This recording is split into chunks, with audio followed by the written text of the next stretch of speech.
আসসালামু আলাইকুম রহমতুল্লাহি ওবরকাতুহু।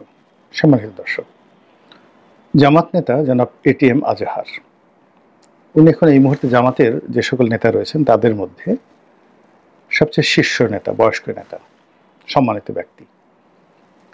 তিনি শেখ হাসিনার জমানাতে যে বিচার হয়েছে, যুদ্ধ অপরাধীদের বিচার হয়েছে, সেই বিচারের রায় দণ্ডিত আসামি ছিলেন, সর্বোচ্চ শাস্তিপ্রাপ্ত আসামি ছিলেন। এবং শেখ হাসিনা যদি আর কিছুদিন থাকতেন তাহলে তাকেও জামাতের অন্যান্য নেতাদের মতো ফাঁসিতে চলতে হতো, কোনো সন্দেহ ছিল না। কিন্তু এখানে প্রকৃতি তাকে নিয়ে নিদারুণ একটা খেলা খেলেছেন। তিনি আবার সেই শেখ হাসিনার পতনের পর তিনি যাকে বলা হয় মহামান্য সুপ্রিম কোর্টের যে অ্যাপিলেট ডিভিশন, সেই অ্যাপিলেট ডিভিশনের যে রিভিউ করেছিল জামাতের নেতারা, সেই রিভিউ পিটিশনে তিনি একেবারে খালাস লাভ করেছেন। তিনি খালাস লাভ করার পর তিনটি ঘটনা ঘটিয়েছেন।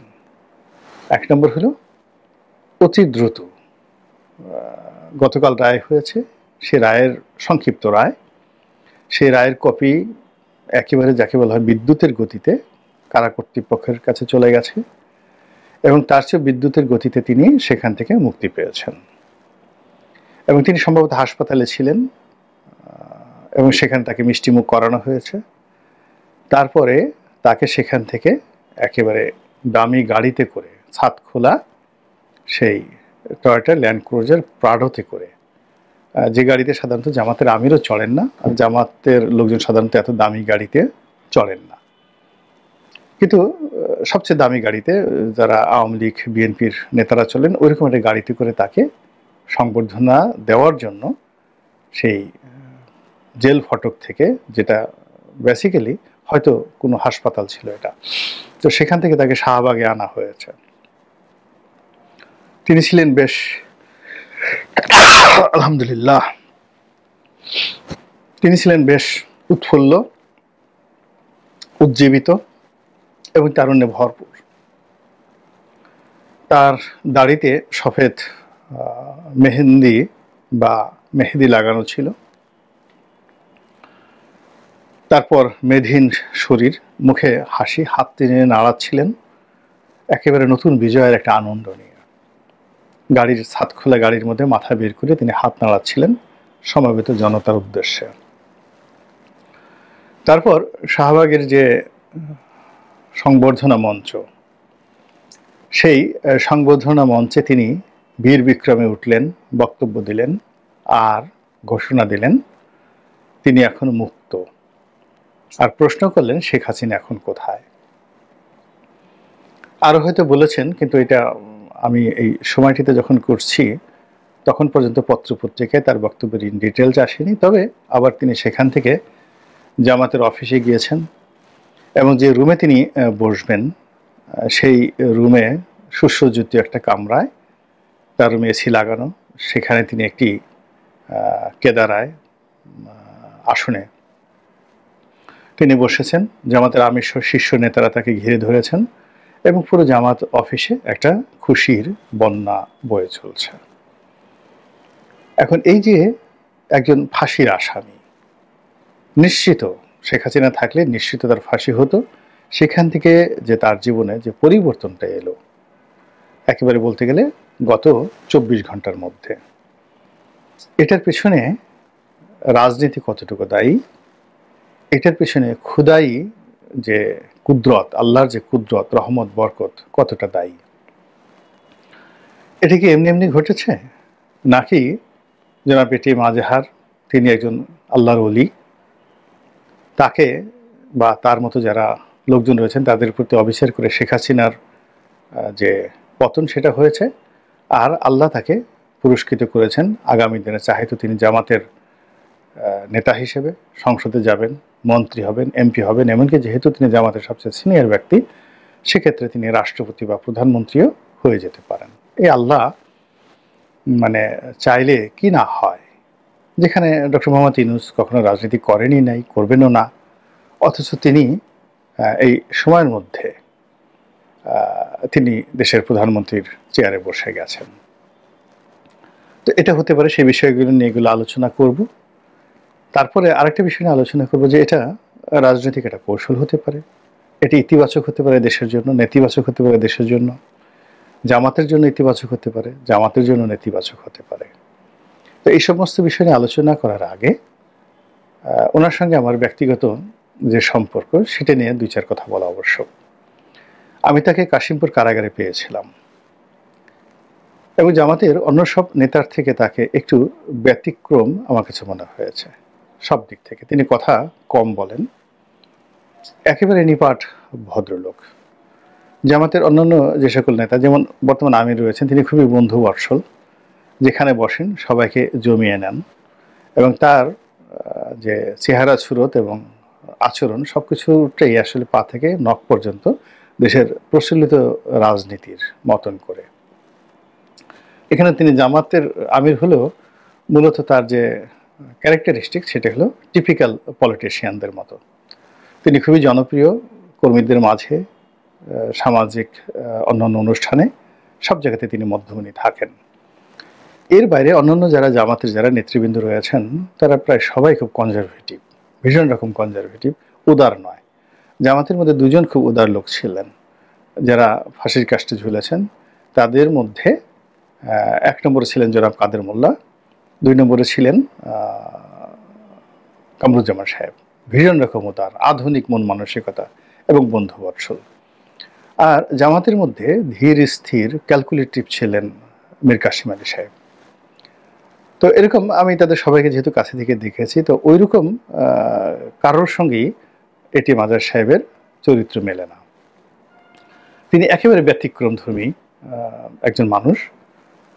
প্রশ্ন করলে উত্তর দেবেন খুবই সংক্ষেপে, আদারওয়াইজ উপযাচক হয়ে তিনি কখনোই কারোর কাছে জানো না, কথাও বলেন না। তারপরে কারোর প্রতি তার কোনো ক্ষোভও নেই, লোভও নেই, লালসাও নেই।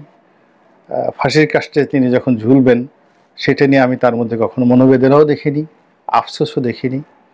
আমি ওরকম খুঁটিয়ে খুঁটিয়ে তাকে বিভিন্ন রকম প্রশ্ন করেছি, তিনি খুব সংক্ষেপে সেই উত্তরগুলো দিয়েছেন। ফলে কি হলো, জেলখানাতে অন্যান্য জামাত নেতার সঙ্গে আমার যেভাবে একটা আন্তরিকতা হয় কিংবা যে ধরনের একটা সম্পর্ক হয়, এটিএম আজহার সাহেব আমার পাশাপাশি থাকা সত্ত্বেও সম্পর্ক ছিল, কিন্তু এই আন্তরিকতাটা হয়নি কখনো। কিন্তু তার প্রতি একটা শ্রদ্ধা, সহানুভূতি সবসময় ছিল। বিশেষ করে তিনি একটা খুব দুঃখজনক ঘটনা আমাকে বলছিলেন যে তিনি যখন গ্রেপ্তার হন তাকে ডিবি অফিসে নিয়ে যাওয়া হয়। তো তিনি যেটা আশা করেননি, ডিবি অফিসে তাকে যখন ইন্টারোগেশন করা হয়, একটা চেয়ারে বসতে দেওয়া হয়।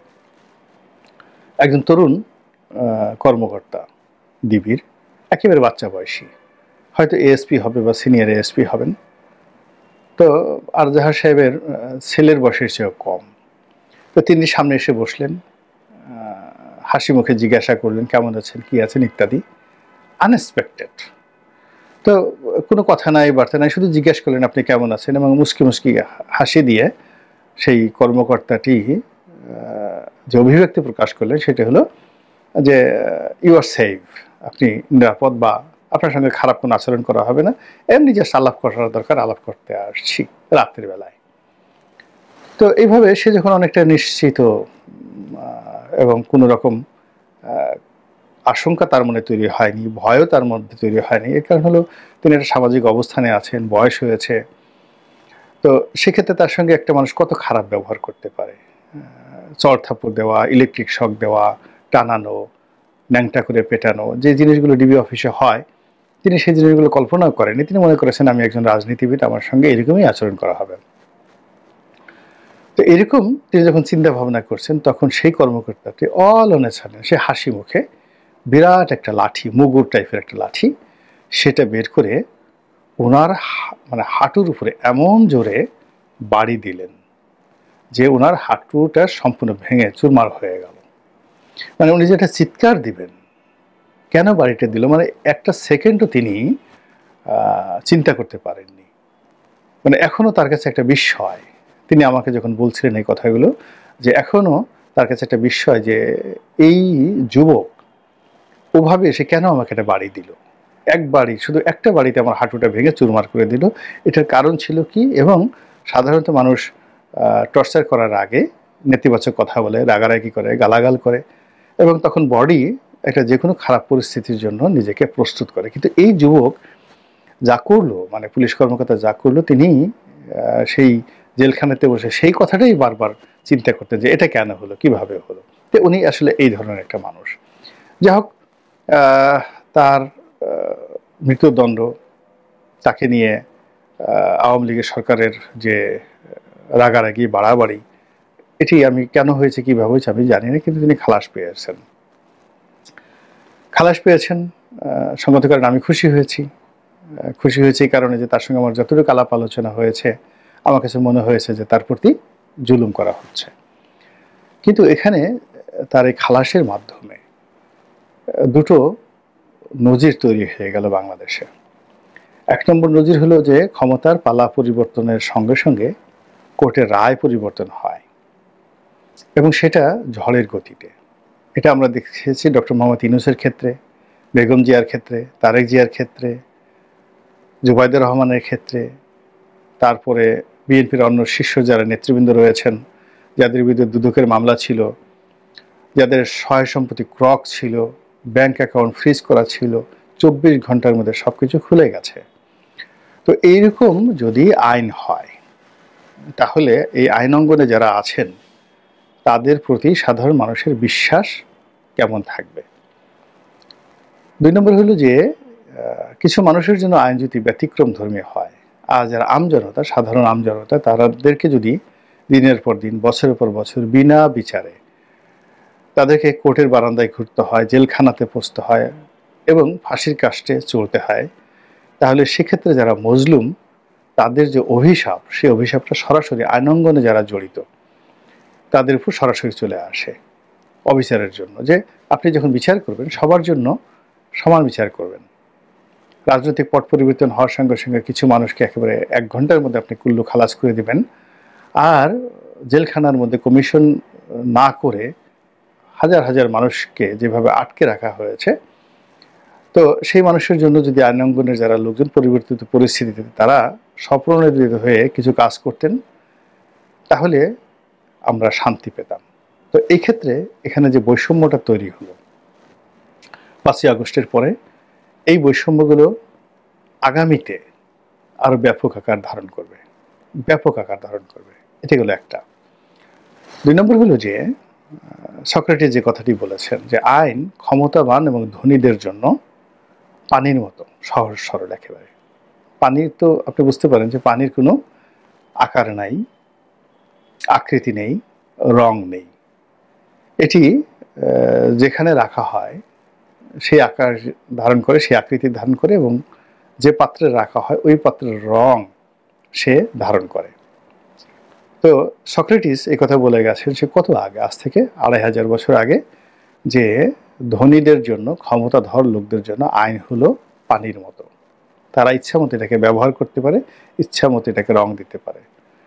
আর দরিদ্র অসহায় মানুষদের জন্য আইন হলো অনেকটা জালের মতো, মৃত্যুকূপের মতো। যেভাবে মাছ ধরে, ওইভাবে আইনের বিভিন্ন ধারা উপধারা দ্বারা সেই মজলুম ব্যক্তিকে, অসহায় এবং দুর্বল ব্যক্তিকে সেখানে আটকে ফেলা হয়।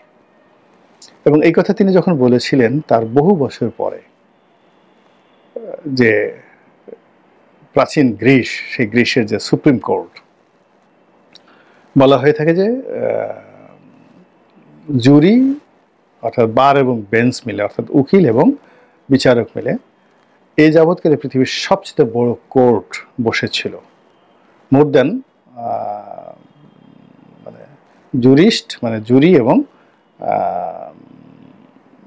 বিচারক সব মিলে প্রায় 4000 লোক, 4000 লোক এই বিচারে অংশগ্রহণ করেছিল, সক্রেটিসের বিচারে। তো এটা তার জন্য কত বড় একটা জাল ছিল, এবং তার পক্ষে দাঁড়ানোর মতো একজন সিঙ্গেল লোক সেখানে ছিলেন না। তো তখন উকিল ছিল, উকিলদের সঙ্গে সঙ্গে এখন জুরি ছিলেন, সিভিল সোসাইটি থেকে যারা নিয়োজিত ছিলেন তারা, তার সঙ্গে সঙ্গে আবার বিচারক ছিলেন, এবং সেখানে টোটাল 400-র মতো 400-এর মতো শুধু বিচারকই ছিলেন। তো সেই বিচারে তাকে হেমলক পানে মৃত্যুদণ্ড কার্যকর করার বিধান জারি হলো। বিচারকরা তাকে সুযোগ দিলেন আত্মপক্ষ সমর্থনের জন্য, তাকে সরি বলার জন্য, ভুল স্বীকার করার জন্য। তখন তিনি বিখ্যাত একটি কথা বলেছেন যে, আমি জানি যে আমার এই যে মৃত্যুটা হবে সেটি সম্পর্কে আমি নিশ্চিত নই যে মৃত্যুটা আমার জন্য ভালো না মন্দ, মৃত্যুর পরে যে জীবন আছে আসলে আছে না না আছে এই বিষয়ে আমি জানি না, 50-50। দুটো বিষয়, একটা হলো যে আমি যে বিচারের কবলে পড়েছি এটা আমার জন্য ভালো না মন্দ, আর মৃত্যুর পরে যে একটা জীবন আছে সেটাকে আদৌ আছে কি না আছে এটাও আমি জানি না। কিন্তু যে বিষয়ে আমাকে সরি বলতে বলা হচ্ছে, অস্বীকার করতে বলা হচ্ছে, ক্ষমা চাইতে বলা হচ্ছে, সেই বিষয়টা আমি নিশ্চিত জানি যে 100% আমি এখানে সঠিক আছি। তো 100% একটা সঠিক বিষয় জানার পরেও 50-50 ভালো মন্দের জন্য আমি এই ঝুঁকি নিতে পারবো না। ফলে তিনি সেই মৃত্যুদণ্ডকে গ্রহণ করলেন এবং হেমলক পান করলেন। এবং আরো অবাক ব্যাপার হলো যে তিনি যেদিন তাকে বিষ পান করা হবে তার শিষ্যরা সবাই কাঁদছিলেন, তার মধ্যে প্লেটোও ছিলেন। তো সব শিষ্যরা আসলেন, কিন্তু উনি ছিলেন একেবারে যাকে বলে নীরব, একেবারে স্থির। তো তিনি তার প্রিয় শিষ্যদেরকে ডেকে বললেন যে, আমি পাশের বাড়ির অমুখের কাছ থেকে একটা মোরগ আমি হাওলাত করেছিলাম, তো যেহেতু আমি মরে যাব তোমরা আমার পক্ষ হয়ে আমার এই ঋণটা শোধ করে দিও। এই ছিল তার শেষ বাক্য। তো যাই হোক, এখন সেই যে বিচার, সেই বিচার এখানে হলো। এই বিচার নিয়ে যেহেতু বিচারিক বিষয়, কথা বললে কন্টেম্পট অফ কোর্ট হয়ে যেতে পারে, কথা বললে অনেকের রাতে ঘা লাগতে পারে, কথা বললে অনেকের মব হয়ে যেতে পারে। এখন এখানে আল্লাহর কুদরত থাকতে পারে, আমাদের কুদরত থাকতে পারে, বিচার বিভাগের ক্যারিশমা থাকতে পারে, এখানে রাজনীতি থাকতে পারে, কিন্তু ঘটনা যাই হোক না কেন, সেই যে 1/11 থেকে শুরু হয়েছে, যেটা সেই 2006 থেকে আজ অবধি আমাদের বিচার অঙ্গনে যা কিছু চলছে, এটাকে কোনো অবস্থাতেই স্বাধীন বিচার বিভাগের যে ইতিহাস, যে ঐতিহ্য, এই বিচার বিভাগের যে মান, যে মর্যাদা, যে সম্মান, এটিকে ভুলুণ্ঠিত করেছে, এটিকে আপহোল্ড করেনি, এটিকে মাথায় তুলে রাখেনি। এখানে যারা কাজকর্ম করছেন, অতীতে যারা কাজকর্ম করেছেন আর এখন যারা করছেন, তাদের কোনো কর্মই আগামীতে ভালো কোনো নজির তৈরি করবে না। 2 নম্বর হলো যে এখানে আল্লাহ রাব্বুল আলামিন যদি তার কুদরতে এই কাজটি করে থাকেন, তাহলে এর থেকে আমাদের অনেক কিছু শেখার আছে, অনেক কিছু শেখার আছে। পৃথিবীর কোনো কিছুই শেষ হয়ে যায় না। পৃথিবীতে এমন কোনো জড় পদার্থ নেই যার কোনো শক্তি নেই, সবার মধ্যে একটা শক্তি লুকায়িত থাকে। আমরা এই পৃথিবীতে যে ক্ষুদ্রতর শব্দ উচ্চারণ করি, সেটা আমি করি, ঝিঝি পোকা করুক বা জোনাকি পোকা করুক, অথবা ছোট ছোট ব্যাকটেরিয়া, ভাইরাস, যাদেরকে অনুবীক্ষণ যন্ত্র ছাড়া দেখা যায় না, তাদেরও একটা শব্দ রয়েছে। এই সকল শব্দগুলো এই পৃথিবীর বায়ুমণ্ডলে একটা রেকর্ডার আছে, এই রেকর্ডারে রেকর্ড হচ্ছে। এবং যারা ধর্মকর্মে বিশ্বাস করেন তারা জানেন যে কিয়ামতের দিন এই রেকর্ড আল্লাহ রাব্বুল আলামিন বাজাবেন, যার জন্য প্রযোজ্য তার সামনে বাজাবেন সাক্ষ্য হিসাবে। তো কাজেই জনাব এটিএম আজাহারকে নিয়ে যা কিছু ঘটেছে পর্দার আড়ালে, সেটা আগস্ট মাসের 5 তারিখ থেকে আজকের দিন পর্যন্ত, অথবা যেদিন তাকে গ্রেপ্তার করা হয়েছে সেদিন থেকে আগস্ট মাসের 5 তারিখ পর্যন্ত, এটি সকলের জন্য আগামীতে দুনিয়া এবং আখেরাতে গলার কাটা হয়ে তাদেরকে দোজাহানে, দুনিয়া এবং আখেরাতে ক্ষতিগ্রস্ত করবে বলে আমার কাছে মনে হচ্ছে।